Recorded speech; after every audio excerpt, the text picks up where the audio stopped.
Hallelujah. Hallelujah. Praise the Lord. ಕರ್ತನ ಪರಿಶುದ್ಧ ನಾಮಕ್ಕೆ ಸ್ತೋತ್ರವಾಗಲಿ. Now blessed be the presence of God. ಕರ್ತನ ಸನ್ನಿಧ ಸರ್ವ ಸಂಪನ್ನತ ಈ ಒಂದು ಪರಿಶುದ್ಧ ಸನ್ನಿಧಿಯಲ್ಲಿ ನಾವು ಸೇರಿ ಬಂದಿದ್ದೇವೆ. Please open your Bibles to Luke chapter 10 verse number 45. ನಿಮ್ಮ ಸತ್ಯವೇದವರ ಲೋಕನ ಸುವಾರ್ತೆ 10ನೇ ಅಧ್ಯಾಯ 41ನೇ ವಚನಕ್ಕೆ ಸತ್ಯವೇದವನ್ನು ತಿರುಗಿಸಿ. Luke chapter 10 verse number 45. ಲೋಕನ ಸುವಾರ್ತೆ 10ನೇ ಅಧ್ಯಾಯ 41ನೇ ವಚನ. Let's read the word. ಸಮಯದ ವಾಕ್ಯವನ್ನು ಓದಿಕೊಳ್ಳೋಣ. The Lord replied, Martha, Martha, you are worried and upset about many things.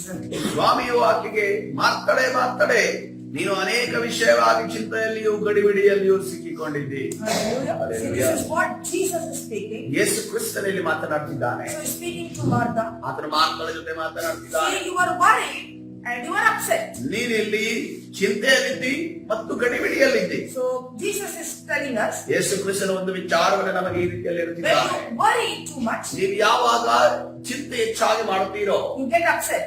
ಆವಾಗ ನೀವು ಗಡಿಬಿಡಿಗೊಳಗಾಗುತ್ತೀರಿ. When you get upset, ನೀವು ಯಾವಾಗ ಗಡಿಬಿಡಿಗೊಳಗಾಗುತ್ತೀರೋ things go wrong.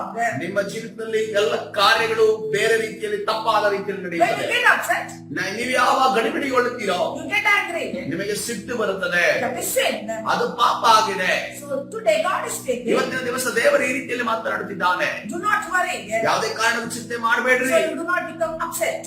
ಆವಾಗ ನೀವು ಗಡಿಬಿಡಿಗೆ ಒಳಗಾಗೋದಿಲ್ಲ. Hallelujah. Hallelujah. So here Martha, ಇಲ್ಲಿ ಮಾತುಗಳು she was distracted with many things. Not just one thing, it is many things. ಆಕೆ ಒಂದು ವಿಚಾರದಲ್ಲಿ ಮಾತ್ರವೇ ಆಕೆ ಗೊಂದಲಗೊಳಗಾಗಿಲ್ಲ, ಅನೇಕ ವಿಚಾರಗಳಲ್ಲಿ ಗೊಂದಲಕ್ಕೊಳಗಾಗಿದ್ದಾಳೆ. So today God is speaking to you. ಇವತ್ತಿನ ದಿವಸ ದೇವರು ನಿಮ್ಮ ಜೊತೆ ಈ ರೀತಿಯಲ್ಲಿ When you ಮಾತನಾಡುತ್ತಿದ್ದಾರೆ. have many things in your mind, ನಿಮ್ಮ ಮನಸ್ಸಿನಲ್ಲಿ ಅನೇಕ ಕಾರ್ಯಗಳಿರುವಾಗ you get distracted. ನೀವು ಗೊಂದಲಕ್ಕೆ ಒಳಗಾಗುತ್ತೀರಿ. You get distractions in your life. ನಿಮ್ಮ ಜೀವಿತದಲ್ಲಿ ಗೊಂದಲಗಳು ಗಲಿಬಿಲಿಗಳು ಬರುತ್ತವೆ. Then you get to worry. ಆವಾಗ ನೀವು ಚಿಂತೆಗೊಳಗಾಗುತ್ತೀರಿ. Then you get upset. ಆವಾಗ ನೀವು ಆ ಚಿಂತೆಗೊಳಗಾಗುತ್ತೀರಿ. That leads to many wrong things. ಅದು ನಿಮ್ಮ ತಪ್ಪಾದ ಕಾರ್ಯಗಳನ್ನು ಮಾಡುವಂತೆ ನಿಮ್ಮನ್ನು ನಡೆಸುತ್ತದೆ. Do you know what is distraction? ಈ ಗೊಂದಲ ಗಲಿಬಿಲಿ ಅಂದ್ರೆ ಏನು ಗೊತ್ತಾ? It is an instrument. It is a tool of the devil. ಇದು ಸೈತಾನನ ಕೈಯಲ್ಲಿರುವ ಒಂದು ಆಯುಧ ಆಗಿದೆ. Come on, repeat after me. ಈ ಸಮಯದಲ್ಲಿ ನನ್ನ ಜೊತೆ ಹೇಳ್ರಿ. What is distraction? ಈ ಒಂದು ಗೊಂದಲ ಅಂದರೆ ಏನು? Distraction is the instrument of devil. ಗೊಂದಲ ಅಂದರೆ ಸೈತಾನನ ಕೈಯಲ್ಲಿರುವ ಒಂದು ಆಯುಧವಾಗಿದೆ. He always deploys against God's people. ಯಾವಾಗಲೂ ಕೂಡ ಇದನ್ನ ದೇವ ಮಕ್ಕಳ ವಿರುದ್ಧವಾಗಿ ಆತನು ಉಪಯೋಗಿಸುತ್ತಾನೆ. You know why he uses this tool against God's people? ಯಾಕೆ ದೇವ ಜನರ ವಿರುದ್ಧವಾಗಿ ಈ ಒಂದು ಆಯುಧವನ್ನು ಉಪಯೋಗಿಸ್ತಾನೆ ಗೊತ್ತಾ? To hinder you from fulfilling your divine assignment. ದೇವರು ನಿಮಗೆ ಕೊಟ್ಟಿರುವಂತಹ ದೈವಿಕ ಯೋಜನೆಯನ್ನು ಪೂರ್ಣಗೊಳಿಸುವುದಕ್ಕೆ ಅಡ್ಡಿಪಡಿಸುವುದಕ್ಕೋಸ್ಕರ ಇದನ್ನು To ಕೊಡುತ್ತಾನೆ. stop you from fulfilling your divine assignment from God. ದೇವರಿಂದ ಕೊಡಲ್ಪಟ್ಟಂತಹ ದೈವಿಕ ಯೋಜನೆಯನ್ನು ಪೂರ್ಣಗೊಳಿಸುವ ಇವತ್ತು ನಿಮ್ಮನ್ನು ನಿಲ್ಲಿಸುವುದಕ್ಕೋಸ್ಕರ ತಡೆ ಮಾಡುವುದಕ್ಕೋಸ್ಕರ ಆತ್ಮೀಯ ಆಯುಧಗಳನ್ನು When ಉಪಯೋಗಿಸ್ತಾನೆ. there is distractions in your life, ಯಾವಾಗ ನಿಮ್ಮ ಜೀವಿತದಲ್ಲಿ ಗಲಿಬಿಲಿ ಗೊಂದಲಗಳು ಬರ್ತವೋ your visions will be shifted. ನಿಮ್ಮ ಒಂದು ದರ್ಶನಗಳು ಬದಲಾವಣೆ ಆಗ್ತದೆ, ಬೇರೆ ಕಡೆ ತಿರುಗುತ್ತದೆ. Today Jesus is giving us a secret key. ಇವತ್ತಿನ ದಿವಸ ದೇವರು ಒಂದು ರಹಸ್ಯದ ಕೀಲಿಕೈ ನಿಮಗೆ When ಕೊಡುತ್ತಿದ್ದಾನೆ. distractions comes, ಯಾವಾಗ ನಿಮ್ಮ ಜೀವಿತದಲ್ಲಿ ಗೊಂದಲ ಗಲಿಬಿಲಿಗಳು ಬರ್ತವೋ what you should do? ನೀವು ಏನನ್ನ ಮಾಡಬೇಕು? So Jesus says in Luke chapter 10 verse number 42. ಯೇಸು ಕ್ರಿಸ್ತನ ಈ ರೀತಿಯಲ್ಲಿ ಹೇಳಿದ ಲೂಕನ ಸುವಾರ್ತೆ 10ನೇ ಅಧ್ಯಾಯ 42ನೇ ವಚನದಲ್ಲಿ ಈ ರೀತಿಯಲ್ಲಿ ಹೇಳುತ್ತಿದ್ದಾನೆ. Again Jesus is speaking to Martha. ಯೇಸು ಕ್ರಿಸ್ತನು ಮತ್ತೆ ತಿರುಗಿ ಮಾತನ ಜೊತೆ ಮಾತನಾಡುತ್ತಿದ್ದಾನೆ. Martha, but one thing is required and Mary has chosen the best part. ಕೆಲವು ಮಾತ್ರ ಬೇಕಾದುದು ಅಥವಾ ಒಂದೇ, ಮರಿಯಳು ಆ ಉತ್ತಮ ಭಾಗವನ್ನು ಆರಿಸಿಕೊಂಡಿದ್ದಾಳೆ. Hallelujah. What is the secret key? ಆ ಒಂದು ರಹಸ್ಯವಾದ ಕೀಲಿಕೈ ಯಾವುದಾಗಿದೆ? Looking only at Jesus. ಕೇವಲ ಯೇಸುವನ್ನ ಮಾತ್ರವೇ ದೃಷ್ಟಿಸಿ When you ನೋಡುವುದಾಗಿದೆ. get up in the morning, ಯಾವ ಮುಂಜಾನೆಯಲ್ಲಿ ಎದ್ದೇಳ್ತೀರೋ think about Jesus. ಯೇಸುವಿನ ವಿಚಾರವಾಗಿ ಆಲೋಚನೆ ಮಾಡ್ರಿ. When you go to home, ನೀವು ಮನೆಗೆ ತಿರುಗಿ ಹೋದಾಗ think about Jesus. ಯೇಸುವಿನ ವಿಚಾರವಾಗಿ ಆಲೋಚನೆ ಮಾಡ್ರಿ. When you are driving, ನೀವು ಪ್ರಯಾಣವನ್ನ ಮಾಡುವಾಗ ವೆಹಿಕಲ್ ಅನ್ನ ಡ್ರೈವ್ ಮಾಡುವಾಗ think about Jesus. ಯೇಸುವಿನ ಬಗ್ಗೆ ಆಲೋಚನೆ ಮಾಡ್ರಿ. When you go to your workplace, ನಿಮ್ಮ ಒಂದು ಉದ್ಯೋಗದ ಸ್ಥಳಕ್ಕೆ ಹೋಗುವಾಗ, when you go to your schools and ನಿಮ್ಮ ಒಂದು colleges, ಸ್ಕೂಲ್ ಮತ್ತು ಕಾಲೇಜುಗಳಿಗೆ ಹೋಗುವಾಗ remember Jesus. ಯೇಸುವನ್ನ ನೆನಪಿಸಿಕೊಳ್ಳಿರಿ. Hallelujah. So this is how you can overcome distractions in your ನಿಮ್ಮ life. ಜೀವಿತದಲ್ಲಿ ಈ ರೀತಿಯಲ್ಲಿ ಗೊಂದಲಗಳಿಂದ ಗಲಿಬಿಲಿಗಳಿಂದ ನಾವು ಹೊರಗಡೆ ಬರಬಹುದಾಗಿದೆ. Students, ವಿದ್ಯಾರ್ಥಿಗಳೇ, so what is your assignment? ನಿಮಗೆ ದೇವರು ಕೊಟ್ಟಿರುವ ದೈವಿಕ ಒಂದು ಯೋಜನೆ ಏನಾಗಿದೆ? Is it to play? ಆಟ ಆಡೋದ? No, playing is part of your life. ಆಟ ಆಡೋದು ಅದು ನಿಮ್ಮ ಒಂದು ಜೀವಿತದ ಒಂದು ಚಿಕ್ಕ ಭಾಗ ಆಗಿದೆ. But what is your assignment? ಆದ್ರೆ ನಿಮಗೆ ಇರುವಂತ ದೈವಿಕ ಯೋಜನೆ What is ಯಾವುದಾಗಿದೆ? your God-given assignment? ದೇವರು ಕೊಟ್ಟಿರುವ ದೈವಿಕ ಒಂದು ಯೋಜನೆ ಯಾವುದಾಗಿದೆ? Excel in your studies. ನಿಮ್ಮ ಒಂದು ವಿದ್ಯಾಭ್ಯಾಸದಲ್ಲಿ ನೀವು ಬಹಳ ಒಂದು ಚೆನ್ನಾಗಿ ಓದಬೇಕು. But what are you doing at home? ಆದ್ರೆ ನಿಮ್ಮ ಮನೆಯಲ್ಲಿ ನೀವು ಏನ್ When ಮಾಡ್ತಿದ್ದೀರಿ? teacher is teaching, what are you doing? Teacher ನಿಮಗೆ ಹೇಳ್ಕೊಡುವಾಗ ನೀವೇನ್ ಮಾಡ್ತಿದ್ದೀರಿ? You don't listen to your teacher. ನಿಮ್ಮ ಟೀಚರ್ಗೆ ನೀವು ಕೇಳಿಸಿಕೊಳ್ಳೋದಿಲ್ಲ, ಅವರ ಪಾಠವನ್ನು ಕೇಳೋದಿಲ್ಲ. You come home. ನೀವು ಮನೆಗೆ You ಬರ್ತೀರಿ, don't remember anything. ನಿಮ್ಮ ಮನಸ್ಸಿನಲ್ಲಿ ಏನು ಕೂಡ ನೆನಪಿನ You ಇಟ್ಟುಕೊಳ್ಳೋದಿಲ್ಲ. don't excel in your studies. ಹಾಗಾದ್ರೆ ನೀವು ನಿಮ್ಮ ವಿದ್ಯಾಭ್ಯಾಸದಲ್ಲಿ ಒಂದು ಒಳ್ಳೆಯ ಒಂದು ಪರ್ಫಾರ್ಮ್ ಮಾಡೋದಕ್ಕೆ ಹೇಗೆ ಸಾಧ್ಯ? When you begin to by heart and say, recite and say James chapter 1 and 5. ತದನಂತರ ನೀವು ಜೇಮ್ಸ್ ಯಾಕೋಬರ ಪತ್ರಿಕೆ 1ನೇ ಅಧ್ಯಾಯ 5ನೇ ವಚನವನ್ನ ಬಾಯಾಟ್ ಮಾಡಬೇಕು ಅಂತ ಅಂದುಕೊಳ್ಳುತ್ತೀರಿ. What is the use? ಇದರಿಂದ ಈ ಉಪಯೋಗ ಏನು? God has given you an assignment. ದೇವರು ನಿಮಗೆ ಒಂದು ದೈವಿಕ ಯೋಜನೆಯನ್ನು ಕೊಟ್ಟಿದ್ದಾರೆ. You go to school. ನೀವು ಸ್ಕೂಲ್ಗೆ ಕಾಲೇಜ್ ಶಾಲೆಗೆ ಹೋಗ್ತೀರಿ. There are rules given by the government.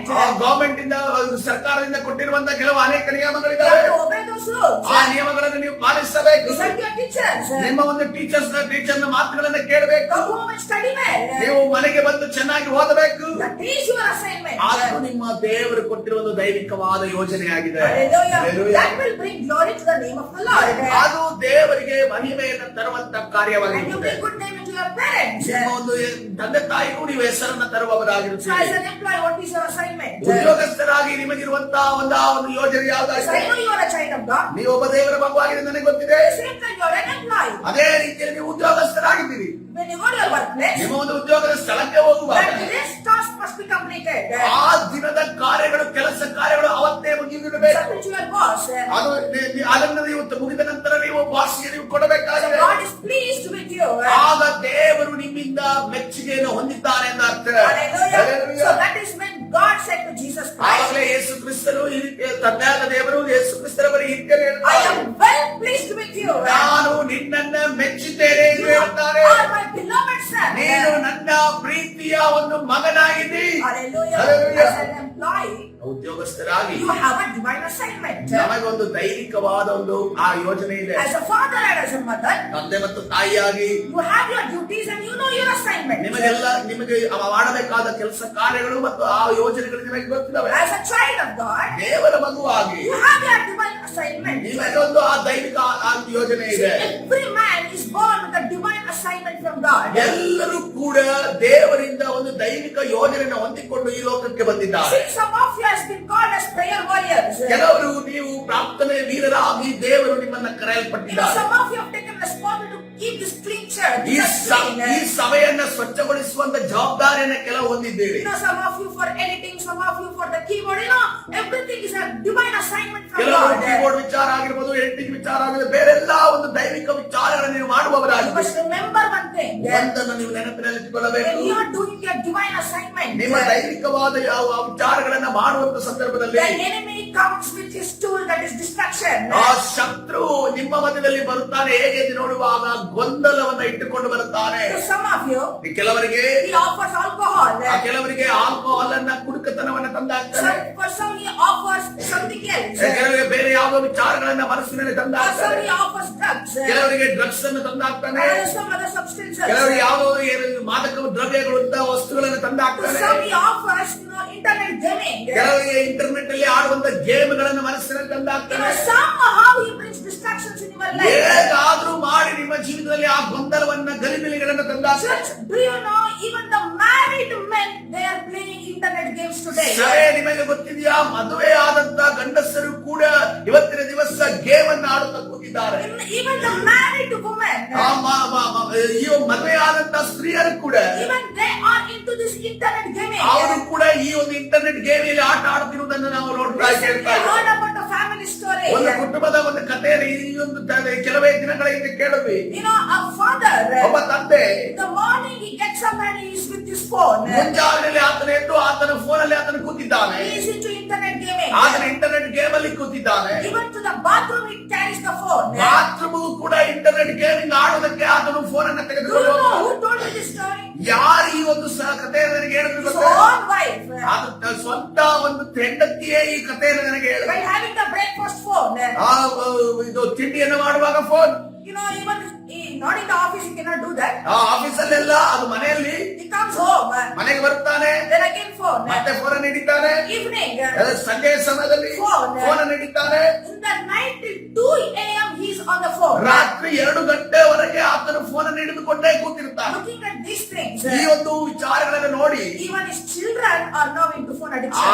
ಆತನ ಮಕ್ಕಳು ಕೂಡ ಫೋನಿನ ಒಂದು ಚಟದಲ್ಲಿ ಬಿದ್ದಿದ್ದಾರೆ. Church, if you are listening to this, ಇವತ್ತಿನ ದಿವಸ ನೀವು ಸಭೆಯನ್ನ ಮಾತನ್ನ this is ಕೇಳಿದ್ದೀರಾ? what is distraction in your life. ನಿಮ್ಮ ಜೀವಿತದಲ್ಲಿರುವಂತ ಗೊಂದಲ ಗಲಿಬಿಲಿ ಅಂದ್ರೆ ಇದೆ. Another story I heard actually few months ago. ಕೆಲವು ತಿಂಗಳ ಹಿಂದೆ ನಾನು ಇನ್ನೊಂದು ಕಥೆಯನ್ನ So ಕೇಳಿಸಿಕೊಂಡೆ. the mother and son, ತಾಯಿ ಮತ್ತು ಮಗ, the son is almost 25 years old. ಮಗ ಒಂದು 25 ವರ್ಷದವನಾಗಿದ್ದಾನೆ. Both the mother and son, ತಾಯಿ ಮತ್ತು ಮಗ they both play internet gambling games. ಇಬ್ಬರು ಕೂಡ ಈ ಇಂಟರ್ನೆಟ್ ಅಲ್ಲಿ ಇರುವಂತ ಇಸ್ಪಿಟ್ ಗೇಮ್ ಅನ್ನ ಆಡ್ತಾರೆ. That Dream 11 something else comes from another word is I don't remember.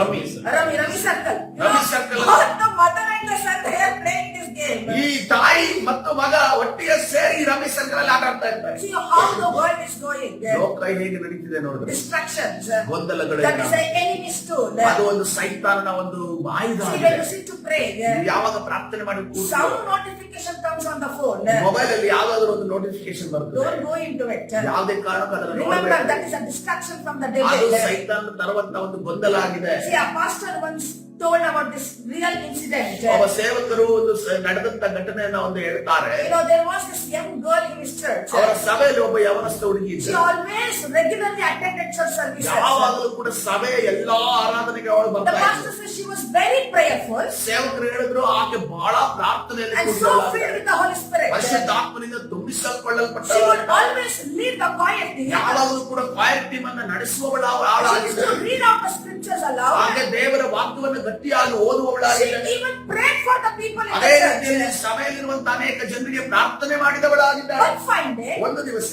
a boy, an anonymous boy, entered the church. ಸಭೆಗೆ ಯಾವುದೋ ಒಬ್ಬ ಹುಡುಗ ಸಭೆಗೆ ಬರ್ತಾನೆ. He began to attend the church. ಅದನ್ನ ಸಭೆ ಆರಾಧನೆಗೆ ಸರ್ವಿಸ್ಗೆ ಆರಾಧನೆಗೆ ಬರೋದಕ್ಕೆ ಪ್ರಾರಂಭ He ಮಾಡ್ತಾನೆ. was not even grounded properly in church. ಆದರೆ ಇನ್ನೂ ಕೂಡ ದೇವರ ವಾಕ್ಯದಲ್ಲಿ ಮತ್ತು ಸಭೆಯಲ್ಲಿ ಆತನು ಇನ್ನೂ ನೆಲೆ ನಿಂತಿಲ್ಲ. You know, soon this girl began to talk with this boy. ಈ ಒಂದು ಹುಡುಗಿ ಯಾವಾಗ ಆ ಹುಡುಗನ ಜೊತೆ ಮಾತನಾಡೋದಕ್ಕೆ ಪ್ರಾರಂಭಿಸಿದಳು, She began to skip services. ಆಕೆ ಆ ಒಂದು ಎಲ್ಲಾ ಆರಾಧನೆಗೆ ಬರುತ್ತಿದ್ದವಳು ಆರಾಧನೆಗೆ ಬರುವುದನ್ನ ಒಂದು ಆರಾಧನೆ ಬರ್ತಾಳೆ ಬರುವುದಿಲ್ಲ ಅನ್ನೋ ರೀತಿಯಲ್ಲಿ And she began to give some excuses. ಕೆಲವು ಕಾರಣಗಳನ್ನು ಕೊಡುವುದಕ್ಕೆ ಪ್ರಾರಂಭಿಸಿದಳು. Just 3 months. ಕೇವಲ 3 And ತಿಂಗಳಲ್ಲಿ this came to pastor. ಸೇವಕರಿಗೆ ಒಂದು ನ್ಯೂಸ್ ಬರುತ್ತದೆ. You know, this girl got married to that boy. ಈ ಹುಡುಗಿ ಹೋಗಿ ಆ ಒಂದು ಹೊಸದಾಗಿ ಬಂದಂತ ಹುಡುಗನ ಜೊತೆ ಮದುವೆ ಆದ. She left the church. ಆಕೆ ಸಭೆಯನ್ನೇ ಬಿಟ್ಟು One ಹೋದ್ಲು. time used by God. ಒಂದು ದಿವಸ ಈ ದೇವರಿಂದ ಉಪಯೋಗಿಸಲ್ಪಟ್ಟಂತ ಮಗಳು And a divine assignment from God. ದೇವರಿಂದ ಒಂದು ದೈವಿಕ ಯೋಜನೆಯನ್ನು ಹೊಂದಿದಂತ ಮಗಳು And she ಆಗಿದ್ದು left the church. ಈಗ ಸಭೆಯನ್ನೇ ಬಿಟ್ಟು ಹೋಗಿದ್ದಾಳೆ. And she was never seen in any Christian gatherings across the city.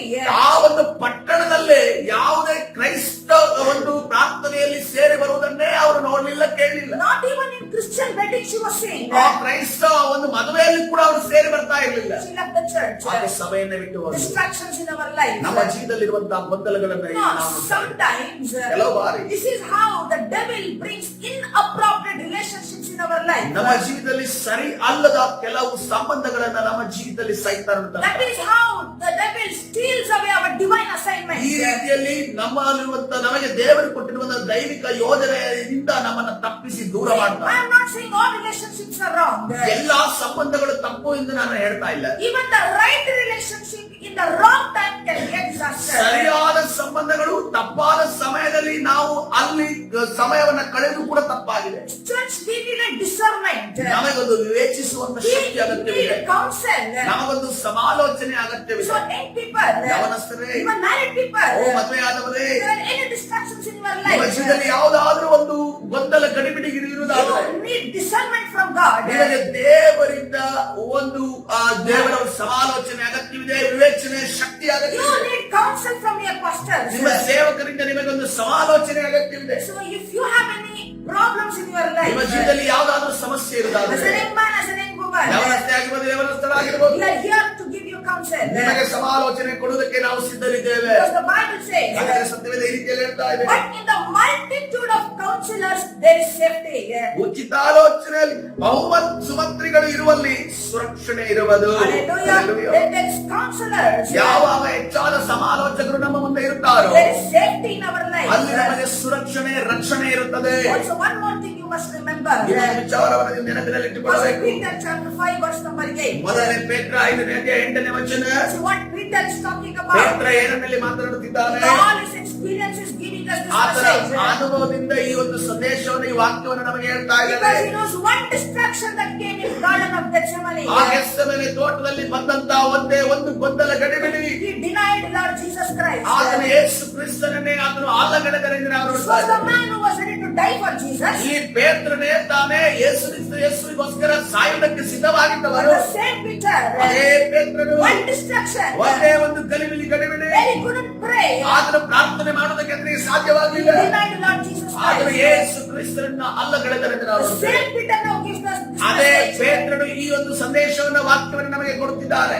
Be alert. ನೀವು ಸ್ವಸ್ಥ ಚಿತ್ತರಾಗಿರ್ರಿ. Because he knows he was not alert in the Garden of ಆ Gethsemane. ಗೆತ್ಸೆಮನೆ ತೋಟದಲ್ಲಿ ಆತನು ಎಚ್ಚರವಾಗಿರಲಿಲ್ಲ ಅನ್ನೋದನ್ನು ನಾವು ಅಲ್ಲಿ That is ಗಮನಿಸಿದ್ದೇವೆ. why he gave over the temptation. ಅದಕ್ಕೋಸ್ಕರವಾಗಿ ಆತನು ಶೋಧನೆ ಬರುವಾಗ ಆತನಲ್ಲಿ ಬಿದ್ದು ಹೋದನು. Now Peter says, ಈಗ ಪೇತ್ರನು ಈ ರೀತಿಯಲ್ಲಿ I ಹೇಳುತ್ತಿದ್ದಾನೆ, was not alert. ನಾನಲ್ಲಿ ಎಚ್ಚರವಾಗಿರ್ಲಿಲ್ಲ, I become a failure. ನಾನೊಬ್ಬ ಸೋಲುವವನಾಗಿ ನಿಂತೆ. But you be alert ನೀವು ಎಚ್ಚರವಾಗಿರ್ರಿ, and be of sober mind. ನೀವು ಸ್ವಸ್ಥ ಚಿತ್ತರಾಗಿರ್ರಿ. For the enemy, the devil, prowls alone like a roaring lion looking for someone to devour. ನಿಮ್ಮ ವಿರೋಧಿಯಾಗಿರುವ ಸೈತಾನನು ಗರ್ಜಿಸುವ ಸಿಂಹದೋಪದಲ್ಲಿ ಯಾರನ್ನು ನುಂಗಲಿ ಎಂದು ಹುಡುಕುತ್ತಾ ತಿರುಗುತ್ತಾನೆ. Hallelujah. This is the word of the Lord. ಇದು ದೇವರ ವಾಕ್ಯವಾಗಿದೆ. Don't allow the devil to steal away your divine assignment. ನಿಮ್ಮ ದೈವಿಕವಾದ ಯೋಜನೆಯನ್ನ ಕದಿಯುವುದಕ್ಕೆ ಸೈತಾನನಿಗೆ ಅವಕಾಶ ಕೊಡಬೇಡಿ. As a student, ನೀವು ಒಂದು ವಿದ್ಯಾರ್ಥಿಯಾಗಿ be alert.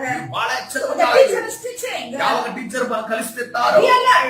ನೀವು ಬಹಳ ಎಚ್ಚರವಾಗಿರಿ. As an employee, ನೀವು ಉದ್ಯೋಗಸ್ಥರಾಗಿ when you get your emails, ನೀವು ಒಂದು ಇಮೇಲ್ ಬರುವಂತ when ಸಂದರ್ಭದಲ್ಲಿ task is given to you, ನಿಮಗೆ ಕೆಲಸ ಕಾರ್ಯಗಳು ಕೊಡುವಾಗ be alert. ನೀವು ಎಚ್ಚರವಾಗಿರಿ. As a child of God, ದೇವರ ಮಗುವಾಗಿ be alert. ನೀವು ಎಚ್ಚರವಾಗಿರಿ. As a mother, ನೀವು ತಾಯಿಯಾಗಿ, as a father, ನೀವು ತಂದೆಯಾಗಿ be alert. ಎಚ್ಚರವಾಗಿರಿ. Hallelujah. Hallelujah. Don't allow distractions in your life. ನಿಮ್ಮ ಜೀವಿತದಲ್ಲಿ ಯಾವುದೇ ಗೊಂದಲ ಬರುವುದಕ್ಕೆ ಬಿಡಬೇಡ್ರಿ. Hallelujah. Hallelujah. God bless everyone according to this word of God. ಕರ್ತನ ಈ ವಾಕ್ಯದ ಪ್ರಕಾರ ನಿಮ್ಮನ್ನೆಲ್ಲರನ್ನ ಆಶೀರ್ವದಿಸಿ. Remember Luke chapter 10 verse number 41 ಲೋಕನ ಸುವಾರ್ತೆ 10ನೇ ಅಧ್ಯಾಯ 41ನೇ ವಚನ, and 42.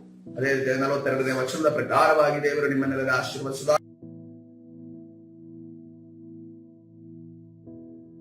ಪರಿಶುದ್ಧ ನಾಮಕ್ಕೆ ಸ್ತೋತ್ರವಾಗಲಿ. ಸಮಯದಲ್ಲಿ ಪ್ರಾರ್ಥನೆ ಮಾಡಿಕೊಳ್ಳೋಣ.